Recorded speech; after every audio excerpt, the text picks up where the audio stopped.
Muy buenos días. ¿Cómo están? De la última vez que estuve aquí, hace 2 semanas, me regalaron esto. Así que cualquier cosa lo vamos a ocupar. Vamos a pedir si pueden apagar los celulares. Mira, justo se... ¿El mío? No, no es el mío. Conteste nomás, no hay problema. Hoy tenemos un cierre de un ciclo que hemos venido estudiando como iglesia, que es acerca del llamado, el rol, los requisitos pastorales, que tuvimos, ¿cierto?, a varios pastores acá con nosotros. Y fue una bendición, ¿cierto? Para todos sin duda una tremenda bendición. Así es que oremos para que Dios nos ayude y en especial al que está aquí adelante, para que tengamos un buen tiempo de enseñanza en su palabra, que Dios nos ministre, que Dios nos redarguya, que Dios nos consuele, todo lo que hace la palabra de Dios.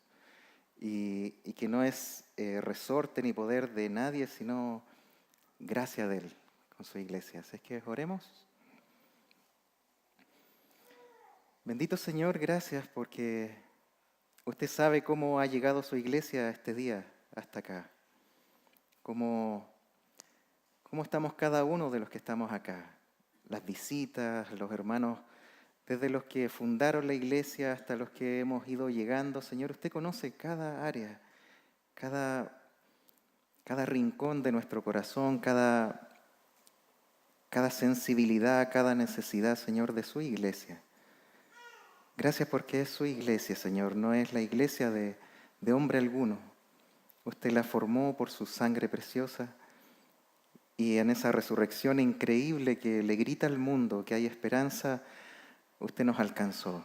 Y hoy día estamos aquí reunidos como pueblo suyo para pedir su bendición, que su palabra, Señor, nos hable, nos redarguya en lo profundo, que como dice de sí misma, su palabra es una espada de doble filo que más cortante que una espada de 2 filos, que penetra hasta las coyunturas, discierne los pensamientos, las intenciones del corazón.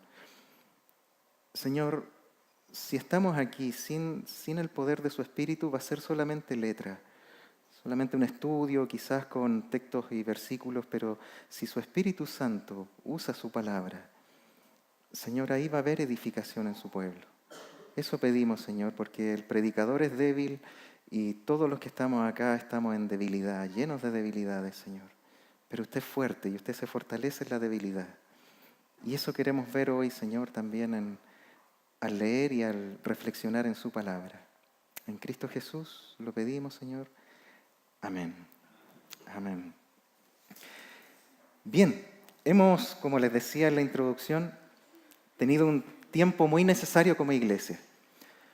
Muy necesario porque hemos sido ministrados por pastores probados y que están en ejercicio en el rol pastoral. Nos hablaron, ellos se dieron tiempo también, un tiempo y dieron de su corazón, porque tuvieron que dejar a sus iglesias donde ellos ciertamente pastorean y darse el tiempo para enseñarnos a nosotros.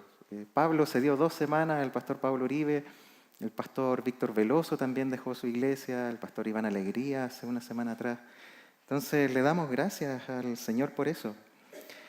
Y aprendimos de la integridad, ¿cierto?, del llamado pastoral, de la doctrina, de su labor, de sus prioridades, de su deseo interno, de su motivación, etc. Y hoy queremos cerrar esa serie con, si algunos ponen un título en las reflexiones, en los estudios, le hemos querido titular El propósito final de la iglesia y su liderazgo aquí en la tierra. Lo repito, el propósito final de la iglesia y su liderazgo aquí en la tierra. Porque yo no sé si ustedes se preguntaban, pero mientras leíamos los textos, y vamos a estar en Primera de Timoteo 3, para que ahí empiecen a buscar sus Biblias, ¿por qué tanta exigencia? Yo me hacía esa pregunta. ¿Por qué tanta exigencia? ¿Por qué tanto problema? ¿Por qué no hacerlo más práctico y llenamos ese cupo y ya? O formamos una iglesia de acuerdo a las necesidades de un barrio X y decimos, ya, a este barrio, a este sector le falta esto, esto, esto, hagamos una iglesia, pongamos un pastor y ya, llenamos un cupo en esta sociedad. ¿Por qué tanto requisito? ¿Por qué tantas reuniones? ¿Por qué tanta declaración doctrinal? ¿Por qué tanta Biblia? ¿Por qué tanto estudio? Son otros tiempos. Quizás la sociedad necesita otra cosa. Aunque no lo crean, hay iglesias que ya están pensando así. Pero como uno de los pastores que estuvo acá dijo, la iglesia no es una empresa que contrata a un gerente y ya. Porque ni las almas son de los pastores, ni el alimento lo producen ellos. Y estamos en tiempos cruciales, realmente cruciales. Cruciales como iglesia en general en el mundo entero. Donde muchas iglesias han perdido su identidad por dejar de lado el Evangelio de Cristo. Por un lado, estamos viendo que si pudiéramos trazar una línea del Ecuador, desde el lado sur de esta línea del Ecuador, podemos hablar de todos los continentes, África, América del Sur. Las iglesias han tendido a irse hacia lo que ellos tenían como por cultura, que era el animismo, en donde por eso proliferan tanto las iglesias en que se desvían de un poquito al principio de la doctrina del Evangelio de Cristo y quizás empiezan a tomar otras cosas, de a poquito, las bendiciones de Dios. Pero no nos dimos cuenta y llegamos a la doctrina a la teología de la prosperidad, donde todos los movimientos también, quizás más carismáticos, también le dan un realce a todo lo que es la batalla espiritual, a todo lo que es las luchas que tenemos, todo de una manera más mística, porque nuestra cultura antiguamente era así.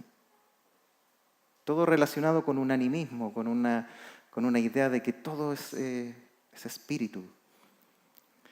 Y por el lado norte del Ecuador, las iglesias se fueron hacia el otro lado, hacia un lado más académico, hacia un lado más,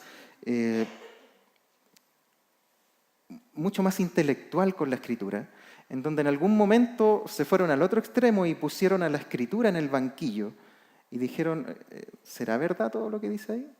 ¿Será verdad que ese libro lo escribió Pablo? ¿Será verdad que ese libro lo escribió Moisés, los Pentateucos? Dos extremos nos empezamos a ir. Y la iglesia no está libre.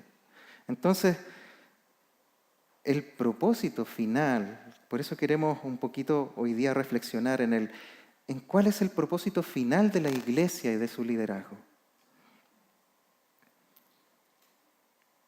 Y hoy día queremos reflexionar en estos tres roles que tenemos, no solamente los pastores, también la iglesia. Si algunos toman notas, vamos a reflexionar en el tema de ser mayordomos, siervos y cuidadores del Evangelio de Cristo. Mayordomos porque administramos de alguna manera, Dios ha puesto su palabra para nosotros administrarla, para repartirla al mundo, poder compartirla al mundo. Siervos, porque todos nos servimos unos a otros, no es solamente como decíamos que la iglesia es como un carrito al cual los pastores tienen que andarlo trayendo. Y la iglesia atrás va arriba en ese carrito diciendo, no, más rápido, más lento, ahora más rápido. Como cuando uno juega con los niños y me tocaba con mi hija, siempre me decía, ahora más rápido, siempre más rápido. Yo ya no podía más. A veces muchas iglesias trabajan así, como un carrito, ellos van sobre un carrito y latigando ahí a los que trabajan. al liderazgo en este caso. No es esa la idea. La idea es todos tenemos esa responsabilidad de ser mayordomos, de ser siervos y de cuidar la doctrina. Ser siervos porque nos servimos unos a otros con los dones que Dios nos ha dado, y cuidamos, somos cuidadores todos porque velamos por una sana doctrina para que al final del día de todo lo que hagamos, Dios sea exaltado. ¿Cuál es el fin o propósito final de todo esto? Es que para que haya pastores en una congregación. Mira cómo Pablo lo resume al final de Timoteo capítulo 3. Después de que Pablo le dice cuáles son los requisitos a Timoteo, le dice, mira, el que anhela obispado buena obra desea, ¿cierto? Pero es necesario que el obispo sea irreprensible, marido de una sola mujer y una seguidilla de requisitos, ¿cierto? Y después habla acerca de los diáconos, en donde les exige prácticamente lo mismo. Lo único que no les exige es que sean aptos para enseñar. Y después viene una seguidilla de requisitos también para los ancianos de edad, para las esposas, los esposos, para los siervos. Y en 1 Timoteo 3, mira cómo termina en el versículo 14 al 16. Dice, esto te escribo, aunque tengo la esperanza de ir pronto a verte. Versículo 15, para que si tardo sepas cómo debes conducirte en la casa de Dios. Primera característica. Después, que es la iglesia del Dios viviente. Segunda característica. Y no está hablando solamente de los pastores, está hablando de la iglesia. ¿Y qué más es la iglesia? Columna y baluarte de la verdad. Y el versículo 16. E indiscutiblemente grande es el misterio de la piedad. Dios fue manifestado en carne, justificado en el Espíritu, visto de los ángeles, predicado a los gentiles, creído en el mundo, recibido arriba en gloria. El Evangelio. Termina con el Evangelio. Dios fue manifestado en carne, justificado en el Espíritu, visto de los ángeles, predicado a los gentiles, creído en el mundo, recibido arriba en gloria. Justificado en el Espíritu, visto de los ángeles, está su muerte, está su vida. Dios fue manifestado en carne, su muerte, visto de los ángeles, está su resurrección, predicado a los gentiles, está la iglesia, creído en el mundo, está el evangelismo, recibido arriba en gloria. Todo el evangelio ahí. O sea, en el fondo Pablo está diciendo, mira, aunque, necesitamos ancianos para instituir en las iglesias, ¿cierto, obispo? Y el que lo anhela, tiene que cumplir ciertos requisitos. Búsquelo en la iglesia, busca a Timoteo personas así. Las encontraste, lo cumplen. Diáconos también, lo cumplen. Pero mira, después de terminado el día, aun cuando la iglesia esté firme, aun cuando la iglesia cumpla con todos los requisitos, no eres el centro de la historia. El centro de la historia es el Evangelio de Cristo. Dios fue manifestado en carne, justificado en el Espíritu, visto de los ángeles, recibido arriba en gloria, predicado a los gentiles, creído en el mundo, recibido arriba en gloria. Es siempre la iglesia o se desvía hacia un lado o hacia el otro por nuestra tendencia quizás cultural, por nuestra tendencia, la que tengamos. Pero el centro siempre de la iglesia, para que no se desvíe, es el Evangelio de Cristo. Para que no me crean a mí, sino a la palabra de Dios. Veamos las cláusulas que va poniendo Pablo a Timoteo acerca de su iglesia, para que también junto a su liderazgo vayan haciendo este trabajo de mayordomía, de servicio y de guardia del Evangelio. Mira el versículo 15, dice que la iglesia es la casa de Dios. O sea, ¿quién habita en su iglesia? Dios. Nos parece como Dios, obvio. Tremendo que habite Dios en su iglesia. que Él habita en ella. O sea que habita tanto individualmente en cada creyente, pero también corporativamente como cuerpo, como iglesia. Mira en 1 Corintios 6, 17 al 20 dice: pero el que se une al Señor, un espíritu es con Él. Huid de la fornicación. Cualquier otro pecado que el hombre cometa está fuera del cuerpo, mas el que fornica contra su propio cuerpo peca. ¿O ignoráis que vuestro cuerpo es templo del Espíritu Santo, el cual está en vosotros, el cual tenéis de Dios y que no sois vuestros?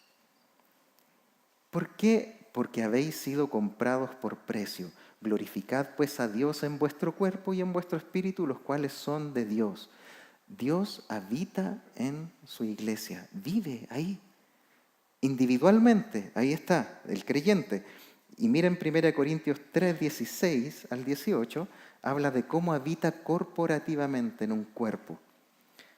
Versículo 16 del capítulo 3 de Corintios dice: ¿no sabéis que sois templo de Dios? ¿No sabéis, plural, que sois templo singular de Dios y que el Espíritu de Dios mora en vosotros?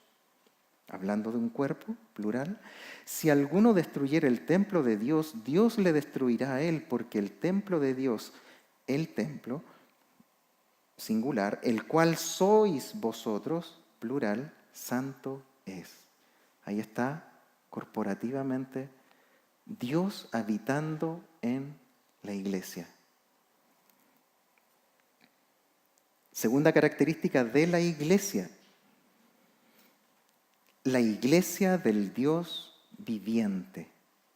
O sea, que no solamente vive ahí, sino que despliega toda su gloria en medio de su iglesia. No solamente que está ahí Dios en medio de tu vida y en medio de nuestra iglesia, ahí sentado como, te portaste mal hoy día. Ya, juicio a este, disciplina a este. No está así Dios. Dios dice que, y Pablo lo define así, iglesia del Dios viviente. O sea que no solamente está ahí habitando, sino que Dios despliega toda su gloria en ella. Él empieza a cincelar el rostro de Cristo en el corazón del creyente individual y también de la iglesia como cuerpo. No está ahí sentado esperando que nosotros nos caigamos y nos disciplina, sino que está activamente Dios con su Espíritu. Dice la iglesia del Dios viviente. Mira, si vamos a Colosenses 1, 15 al 19, dice: Él es la imagen del Dios invisible, el primogénito de toda creación, porque en Él fueron creadas todas las cosas, las que hay en los cielos y las que hay en la tierra, visibles e invisibles, sean tronos, sean dominios, sean principados, sean potestades. Todo fue creado por medio de Él y para Él.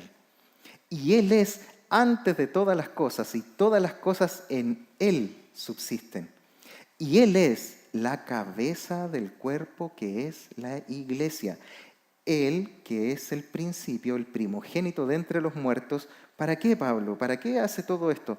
Para que en todo tenga la preeminencia, por cuanto agradó al Padre que en Él habitase toda la plenitud, y por medio de Él reconciliar consigo todas las cosas, así las que están en la tierra, las que están en los cielos, haciendo la paz mediante la sangre de su cruz.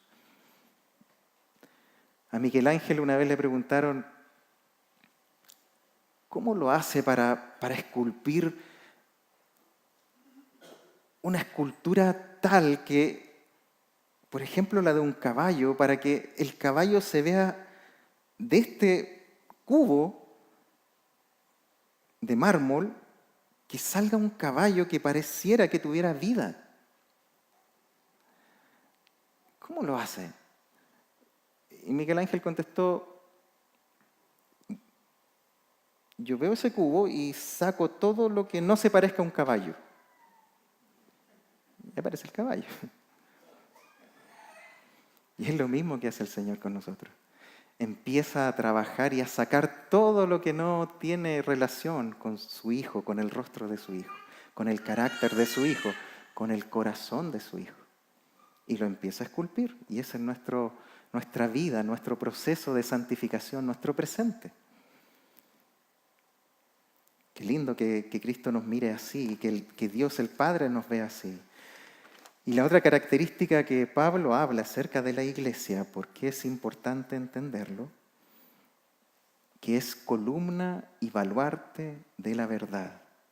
O sea, que no solamente Dios habita en su iglesia, que no solamente se mueve dentro de su iglesia y despliega toda su gloria, reparte dones y talentos para que nos ministremos unos a otros, sino que también dice la Escritura que es columna y baluarte de la verdad. Es decir, que Dios refleja todo este trabajo que está haciendo tanto interiormente en cada creyente como también en la iglesia como cuerpo para reflejar su gloria al mundo a través de su iglesia. Columna y baluarte de la verdad, un lugar donde tú te puedes refugiar, donde tú puedes descansar y también un baluarte al cual tú puedes ver desde lejos. Columna y baluarte de la verdad.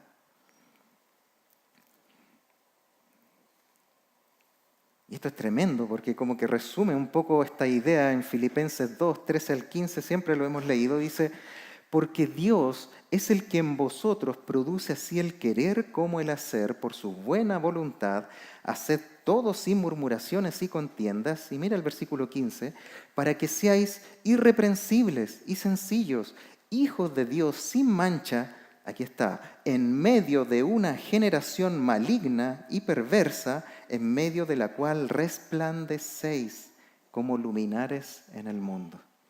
Todo ese trabajo que Dios hace internamente, de alguna manera la iglesia la debiera reflejar, por naturaleza, porque Dios está obrando en medio de ella. Y no solamente está trabajando individualmente y corporativamente, sino que está dando testimonio de su gloria al mundo, a través de la iglesia. No a través solamente del liderazgo de la iglesia o solamente a cargo de los líderes de algunos ministerios. No, es a través del cuerpo de la iglesia. Él quiere reflejar su gloria.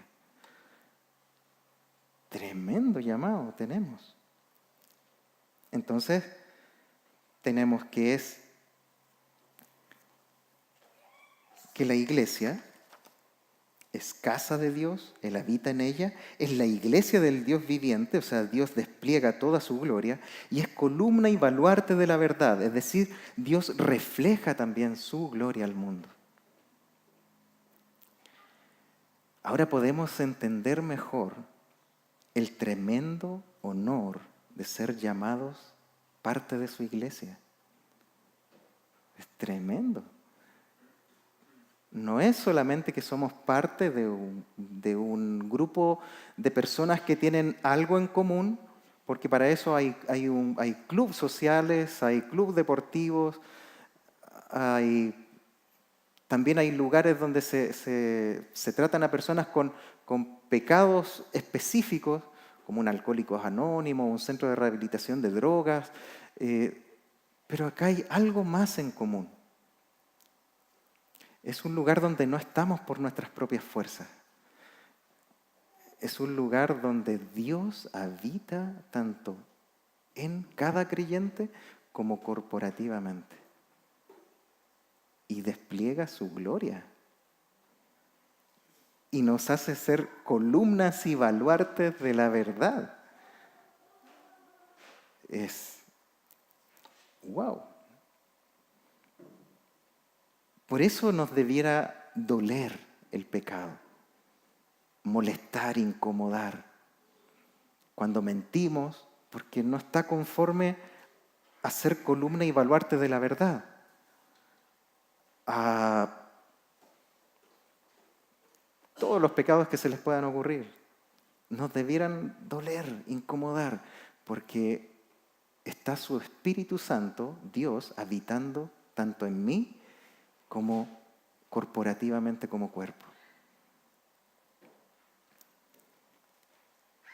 Y el liderazgo, ahí vimos a la iglesia, y el liderazgo sin duda, está bien, sin duda tendrá que dar mayor cuenta de todo lo que Dios le ha dado, tanto en su llamado como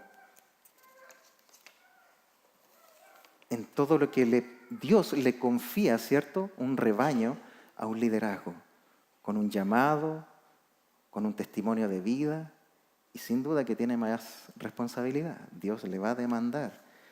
Es como en Lucas 12:48, la parte B, o del 47, dice, cuando aquí Cristo está dando está hablando acerca del siervo, el mayordomo infiel.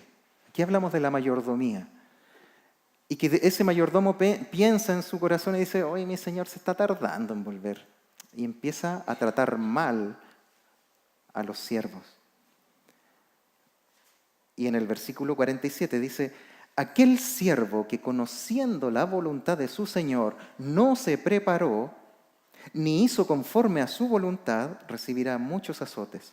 Mas el que sin conocerla hizo cosas dignas de azotes, será azotado poco. No es que no vaya a recibir disciplina, sí va a recibir. Porque a todo, esto es lo importante, porque a todo aquel a quien se haya dado mucho, mucho se le demandará, y al que mucho se le haya confiado, más se le pedirá. ¿Hay mayor responsabilidad también en el liderazgo? Sí, sí. De hecho, Pablo lo dice también a los ancianos de Éfeso cuando los llama antes de despedirse y les dice en Hechos 20, del 28 al 30, dice, por tanto les dice, mirad por vosotros primero y por todo el rebaño en que el Espíritu Santo os ha puesto por obispos. No se autopusieron. Para apacentar la iglesia, de nuevo, del Señor, la cual Él ganó por su propia sangre, porque yo sé que después de mi partida entrarán en medio de vosotros lobos rapaces, que no perdonarán al rebaño, y de vosotros mismos se levantarán hombres que hablen cosas perversas para arrastrar tras sí a los discípulos.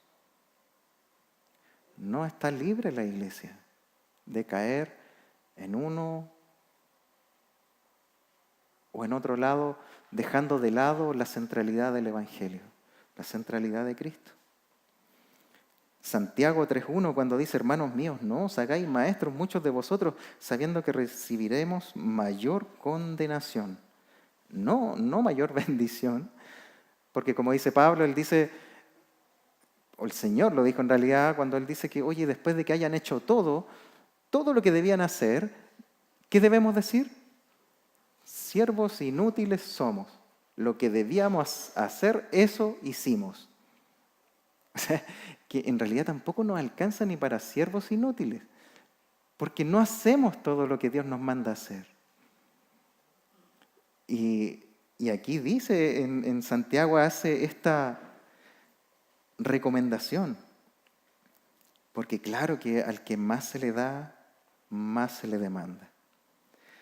La pregunta entonces, ¿cómo? ¿Cómo no desviarnos y ser hallados fieles como iglesia y siervos de Cristo? ¿Cómo no nos desviamos? Es la pregunta que debiéramos hacernos, porque si vemos la historia de la iglesia, la historia, así como el pueblo de Israel, no es la mejor historia. El pueblo de Israel iba de fracaso en fracaso. Y la iglesia, la verdad es que también. Han habido ciertos momentos dentro de la historia en que Dios ha intervenido, ha tenido que traer un avivamiento, porque la iglesia, nosotros tendemos a relajarnos y a irnos a uno o a otro lado. Somos así. La única forma de salir victoriosos hasta el final en la carrera de la fe es tener claro día a día quién es nuestro Señor y qué es el Evangelio. Mira, a Pablo, ¿cierto? Lo viene diciendo aquí en Timoteo. En el versículo 15 y 16 lo leímos. Perdón, se me traspapelaron las hojitas. Versículo 16, e indiscutiblemente grande es el misterio de la piedad. Dios en el pasado fue manifestado en carne, justificado en espíritu, visto de los ángeles, predicado a los gentiles, creído en el mundo, nuestro presente, recibido arriba en gloria. Ahí está nuestro futuro. Después de Pablo hablar también a Tito acerca de cuáles son los roles del liderazgo, mira cómo termina también en Tito, capítulo 2, versículo 11 al 15. Mira cómo termina hablando Tito acerca de para qué al final hacemos tanto trabajo en buscar líderes conforme al corazón de Dios, en que la iglesia haga la obra de Dios. ¿Para qué tanto trabajo?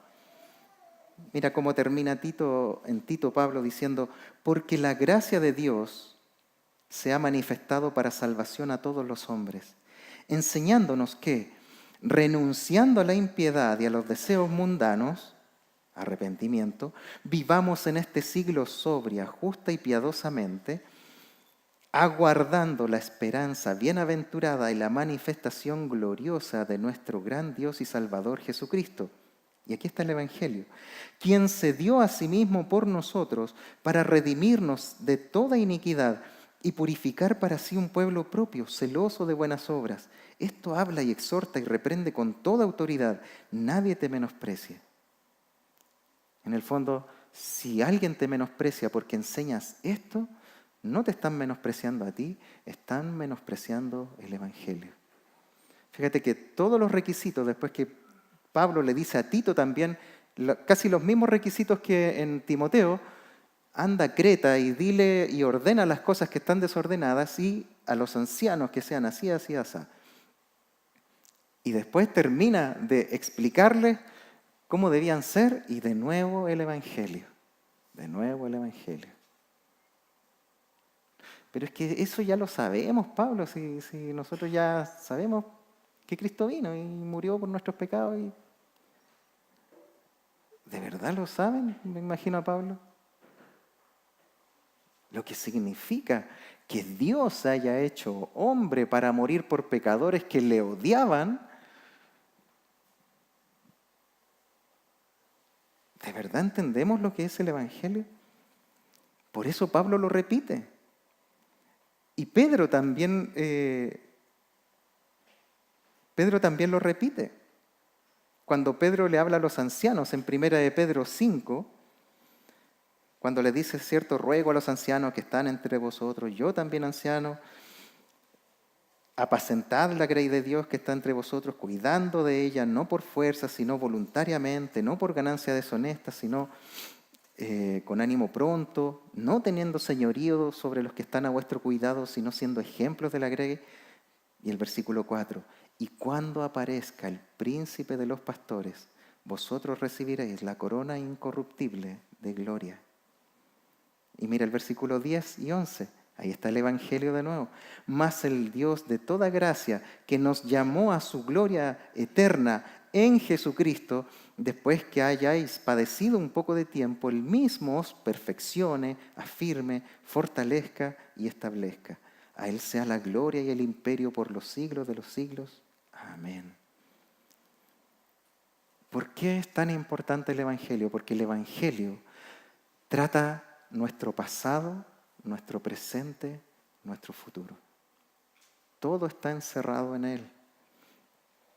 Es vital recordar que el Evangelio es el centro, no el creyente, no su servicio, no sus dones, no sus talentos, no la iglesia o el ministerio que Dios nos da. No, 1000 veces no. El centro, el sentido de nuestra vida, nuestro pasado, nuestro presente, nuestro futuro, toda nuestra existencia, todo gira en torno al Evangelio, en torno a Cristo. Todo. El fin es la gloria de Dios en el poder y fuerza de su Espíritu Santo. Y todo esto se fundamenta, todo esto se sostiene, todo esto se edifica por la autoridad de la palabra de Dios. El Evangelio toma toda nuestra vida. Y por eso si nosotros nos salimos del Evangelio de Cristo, como iglesia, como liderazgo, nuestro pasado finalmente de nuevo va a empezar a resurgir de una u otra forma. Y nos va a empezar de nuevo a atraer hacia las cosas perversas que hacíamos, o va a querer nuevamente enseñorearse de nuestras luchas, debilidades, pecados, daños que recibimos, y va a afectar a nuestro presente y va a afectar a nuestro futuro. Porque ya no estamos poniendo la confianza en Cristo que murió en la cruz para perdonar todos nuestros pecados, sino que vamos a volver a confiar en nosotros mismos, en nuestro presente, en lo que estoy haciendo o no haciendo para Dios. Es que estoy haciendo obras, pero todavía no estoy satisfecho. Algo me falta, o quiero hacer cosas como para olvidar, o quiero hacer cosas como para luchar con mi pasado, o quiero hacer cosas para ganar algo futuro. Y ahí perdemos el foco, perdemos la esencia. Nosotros no hacemos nada para ganar nada. Ya Cristo lo ganó todo. Él ganó en la cruz. Él ganó la batalla contra el mal. Él ganó contra Satanás. Ni tú ni yo podíamos, ni podemos, ni vamos a poder. Él lo hizo. Gracias a Él nuestro pasado está perdonado. Gracias a Él tenemos seguridad en nuestro presente. Y gracias a Él estamos confiados por nuestro futuro. Sea cual sea la circunstancia que incluso vivamos hoy día.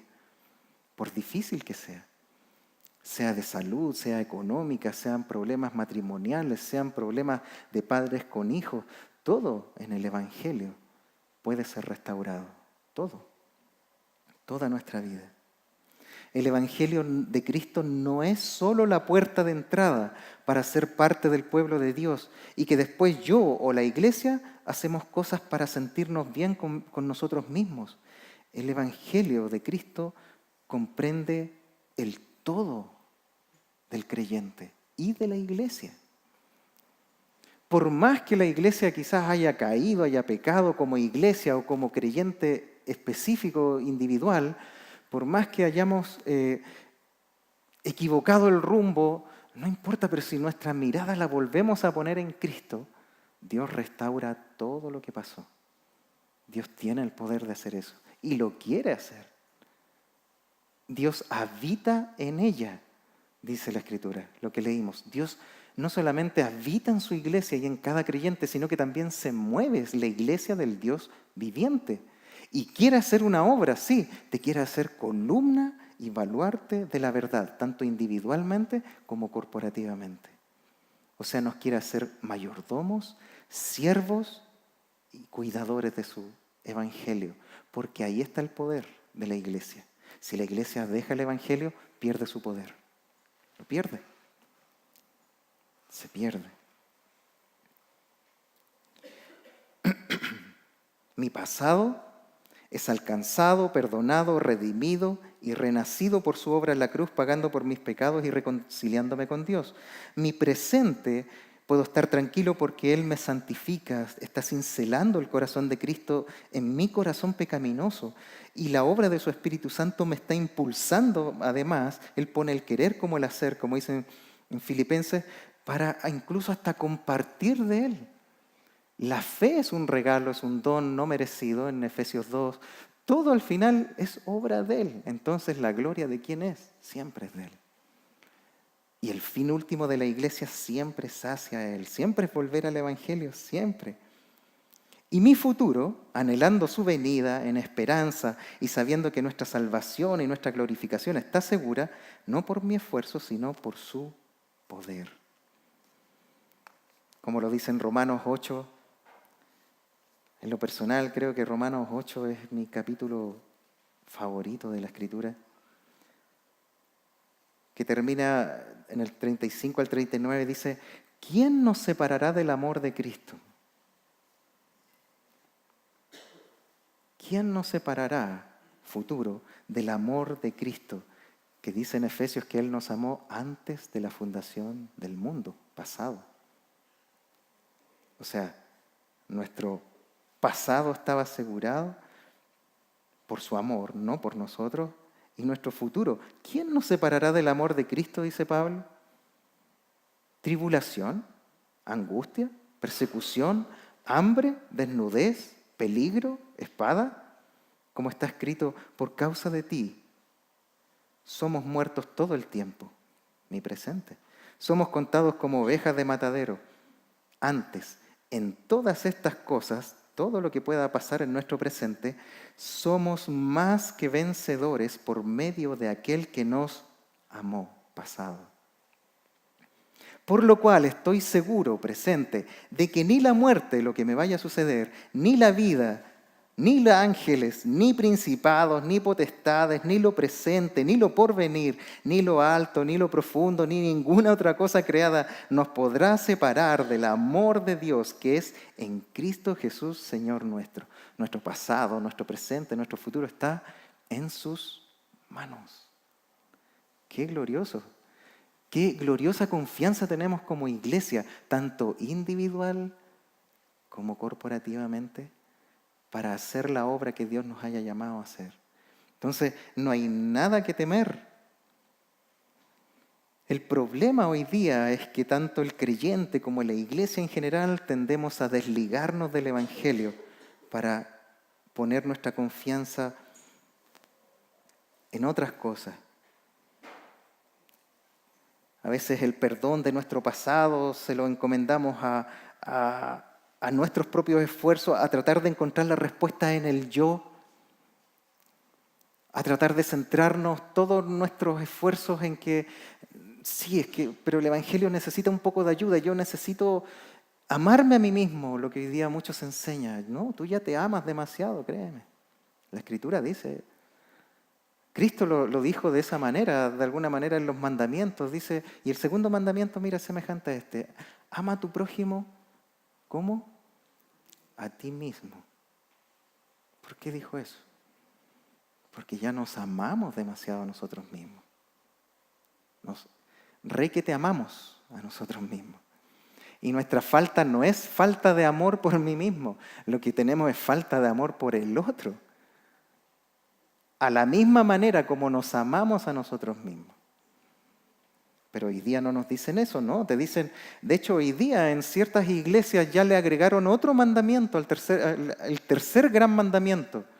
Y hacen esta ecuación, dicen, mira, la Escritura dice, hermano, que tú tienes que amar al Señor con todo tu alma, con todo tu corazón, con toda tu mente, con todas tus fuerzas, amarte a ti mismo, lo ponen entre medio, y luego para poder amar a tu prójimo como a ti mismo. Pero primero te tienes que amar a ti.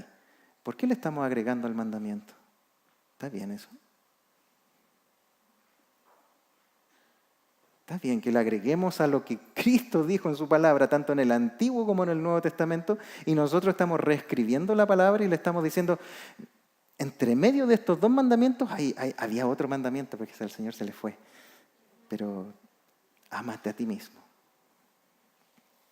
Nuestro gran problema como seres humanos es que nos amamos tanto a nosotros mismos y en el mundo todo aquel que no ha sido renacido por el Espíritu de Dios se ama tanto a sí mismo que rechaza a Dios.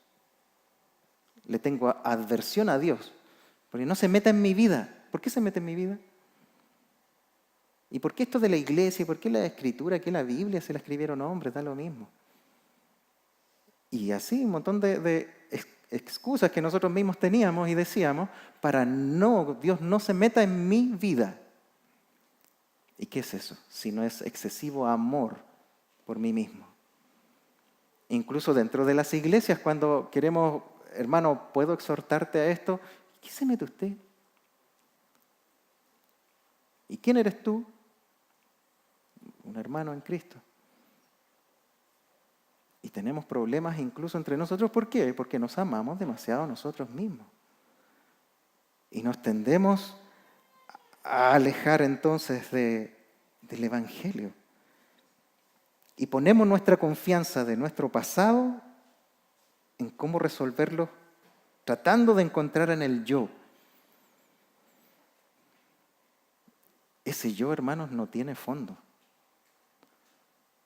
¿Vas a encontrar la solución en un problema que tuve? Sí, pero después hasta mi corazón, como es engañoso, como dice Jeremías 17, y perverso, ¿quién lo conocerá? Dice, después te vas a autoinventar otro problema. Ah, sí, porque sí, a mí me miraron feo cuando niño. Tratemos de resolver eso entonces. Mira, el Señor dice, y no tiene fondo, hermanos. Nuestra confianza y todo nuestro pasado está pagado en la cruz de Cristo. Cuando Él dijo, consumado es, Padre, está pagada la deuda. Está todo pagado. No tienes que seguirte mirando a ti mismo. Mírame a mí, dice el Señor. Antiguo Testamento, Jehová, el Señor diciendo en Isaías, mirad a mí y sed salvos todos los términos de la tierra. Mirad a mí, a Él. ¿Y cómo le miramos a Él? ¿Quién es la imagen del Dios invisible? Cristo. ¿A quién miramos entonces? ¿A quién debe mirar cada creyente individual y la iglesia corporativamente? A Cristo. Siempre, siempre. Nos desviamos, vamos a perder el norte. Nuestro presente también muchas veces está continuamente estresado y frustrado porque no hacemos lo suficiente y además vemos que los demás no hacen tampoco como debieran hacer. Entonces estoy constantemente juzgando al que no hace o juzgando al que hace porque yo no quiero hacer. Y nos estamos mirando entre nosotros y juzgando entre nosotros. Perdemos el norte también. Porque no somos el centro del Evangelio, nosotros no somos. Cada uno, y gloria a Dios cuando hermanos sirven con todo su corazón y dan de todo corazón, y yo no puedo dar lo mismo que da mi hermano, no. Porque Dios sin duda tiene dones y talentos y cosas que Él está tratando contigo, conmigo, individualmente. Y al final somos bendecidos todos corporativamente cuando todos obedecemos y hacemos lo que Dios nos manda a hacer y a dar, conforme a lo que Dios le ha dado a cada uno. Y no tenemos que juzgar al otro porque, oye, ¿por qué ese hermano está predicando de nuevo? ¿O por qué esa hermana la pusieron a cargo de eso? Y así empezamos a perder el gozo de servir a Dios en nuestro presente y empezamos a perder el gozo de servir porque nos miramos a nosotros mismos y perdimos la mirada de ¿quién nos llamó? ¿Quién tiene nuestro pasado, nuestro presente y nuestro futuro asegurado? Y lamentablemente muchas veces nuestro futuro está lleno de incertidumbre. Y esto es triste porque a veces no hacemos nada ni nos como Pablo que decía, yo me extiendo. Yo ya dejé atrás lo que ya hice para Cristo. Ya había recorrido no sé cuántas regiones. Y había fundado no sé cuántas iglesias, lo habían azotado, lo habían apedreado, había pasado un naufragio y él dice, mira, yo ya ciertamente dejé atrás todo eso y yo me extiendo hacia lo que está adelante. Esa palabra en griego es como que yo me esfuerzo, como que yo me desgarro por alcanzar, por hacer las cosas que Dios tiene. Y no estaba ni mirando para atrás, estaba a la meta, al supremo llamamiento, a Cristo. El problema es que nosotros muchas veces estamos así. Es que yo hice tantas cosas para el Señor en mi pasado y ahora no.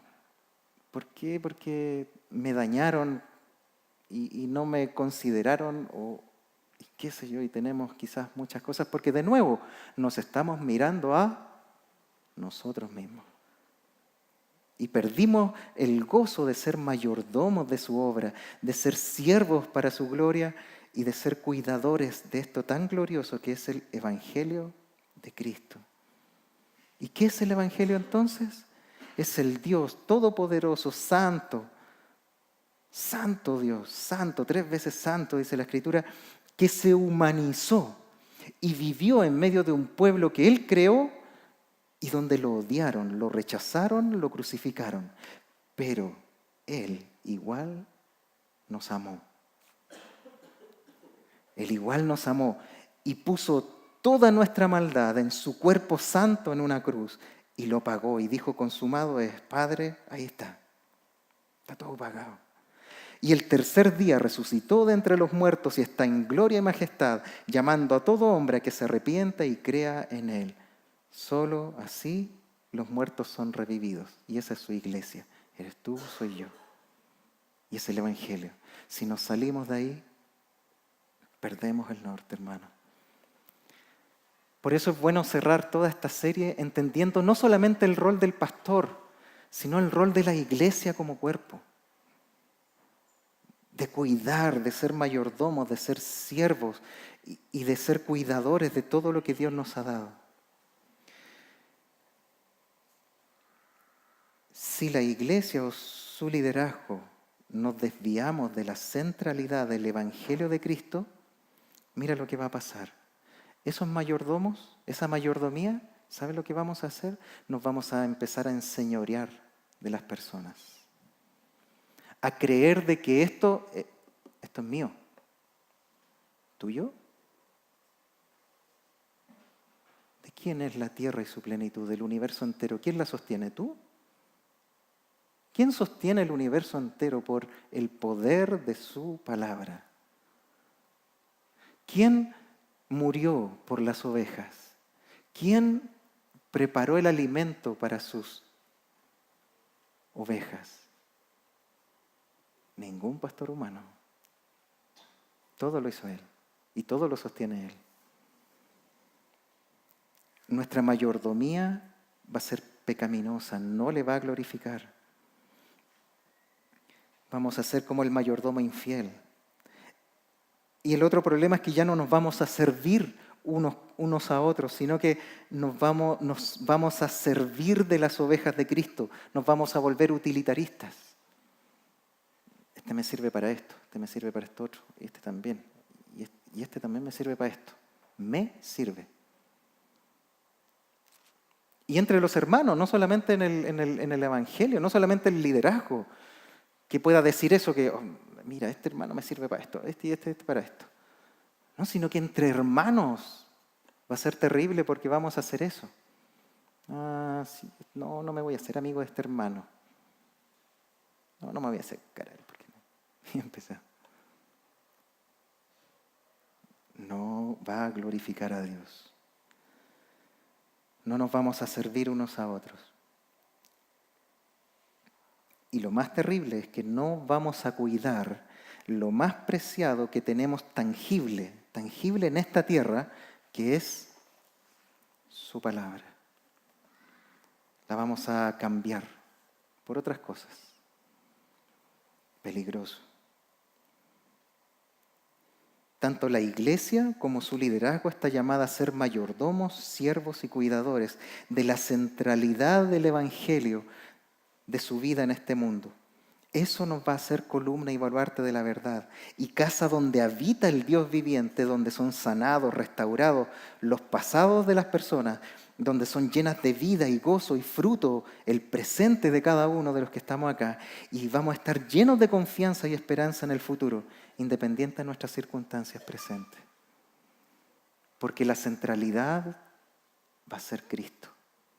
La centralidad de su iglesia, de su pueblo, va a ser Cristo. ¿Esa iglesia queremos?